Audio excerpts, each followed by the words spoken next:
Payız fəsli hələ daxil olmasa da havanın dəyişməsi ilə bir sıra mövsümi xəstəliklər artıq yayılmağa başlayıb. Xüsusilə qrip infeksiyasına yoluxma halları müşahidə edilir. Mövsümlə əlaqədar əsasən tənəffüs yolları infeksiyaları, uşaqlar arasında isə su çiçəyi, qızılca, məxmirək daha çox rast gəlinən yoluxucu xəstəliklər sırasındadır.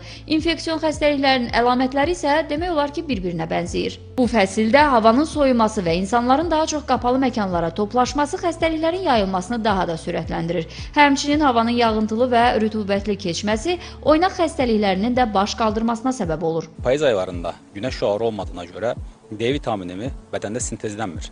D vitamini isə bizim dayaq hərəkət sistemimiz üçün, ümumi bədən üçün, immun sistemimiz üçün çox-çox vacibdir. Əgər hər hansı bir revmatoloji xəstəlikdən əziyyət çəkən insanlar varsa, mütləq üstlərinin qalın geyinməlidirlər.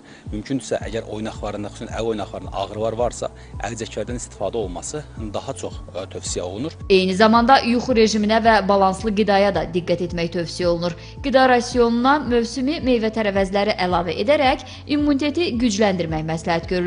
Çünki immunitetin zəifləməsi bütün infeksiyon xəstəliklərə yoluxma riskini artırır.